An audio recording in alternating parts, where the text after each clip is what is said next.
മലയാളികളുടെ മനസ്സിൽ ഇന്നും ഒരു നൊമ്പരമായി നിലകൊള്ളുന്ന മുഖമാണ് നടൻ ജിഷ്ണു രാഘവൻ്റേത്. ബാലതാരമായി സിനിമയിലേക്ക് എത്തിയ താരം പിന്നീട് 2002-ൽ കമലിന്റെ നമ്മൾ എന്ന ചിത്രത്തിലൂടെ നായകനായി അരങ്ങേറി. തുടർന്ന് നിരവധി സിനിമകളിൽ നായകനായും ഉപനായകനായും വില്ലനുമായൊക്കെ അദ്ദേഹം തിളങ്ങി നീക്കുകയും ചെയ്തു.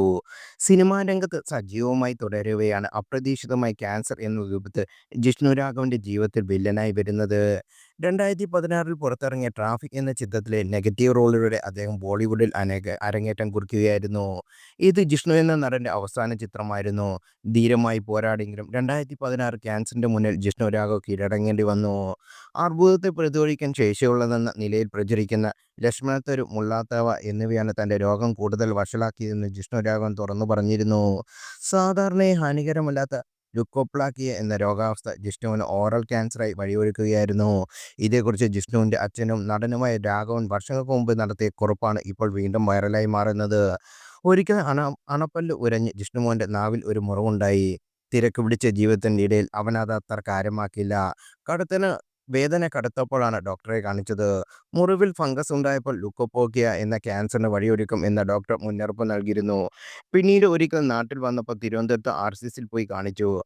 അവിടെ എൻഡോസ്കോപ്പി ചെയ്തുവെങ്കിലും കുഴപ്പമില്ല എന്നാണ് അന്ന് ഡോക്ടർ പറഞ്ഞത്.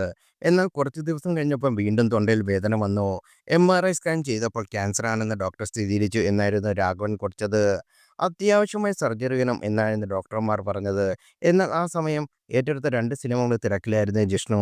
സർജറി കഴിഞ്ഞാൽ കുറച്ചു കാലത്തേക്ക് സംസാരിക്കാൻ പറ്റില്ല എന്ന് അറിയാവുന്നതുകൊണ്ട് ഡോക്ടറോട് സാവകാശം ചോദിച്ചു. പിന്നീട് ആ സർജറി നടത്തുകയും ചെയ്തു. രോഗം മാറി എന്ന് കരുതി ഞങ്ങൾ സന്തോഷിച്ചു തുടങ്ങിയപ്പോഴാണ് തൊണ്ടയിൽ ഒരു മുഴ പോലെ വന്ന് ശ്വാസം എടുക്കാൻ പോലും പ്രയാസമാണ് എന്ന അവസ്ഥ വന്നത്. വീണ്ടും ഡോക്ടർ അടുത്തേക്ക് അത് ക്യാൻസറാണെന്ന് സ്ഥിരീകരിച്ചു. പിന്നീട് നരക ജീവിതമായിരുന്നു ഞങ്ങളുടേത്. ഇന്ത്യ മുഴുവൻ സഞ്ചരിച്ച് എല്ലാവരോടും സംസാരിച്ച് ഓടി നടന്ന മകൻ പെട്ടെന്ന് ഒന്നും മിണ്ടാനും പറ്റാത്ത അവസ്ഥ. എന്തെങ്കിലും അച്ഛനെ കണ്ടു നിൽക്കാൻ കഴിയുമോ? അവൻ്റെ കൂടെ നിന്ന് അവസാന കാലം വരെ എൻ്റെ കുഞ്ഞിനെ ഞാൻ തന്നെയാണ് നോക്കുന്നത്. ഇന്നും അവൻ്റെ ഓർമ്മകളാണ് ഞങ്ങൾ ജീവിക്കുന്നത്. 3-ാം തവണയും ക്യാൻസർ വന്നപ്പോഴാണ് അമൃത ആശുപത്രിയിൽ എത്തിയത്. അപ്പോഴേക്കും മോൻ ശരീരം നന്നായി ക്ഷീണിച്ചിരുന്നു. കൈകാലും ചലിപ്പിക്കാൻ പോലും പറ്റാത്ത അവസ്ഥയിലായിരുന്നു.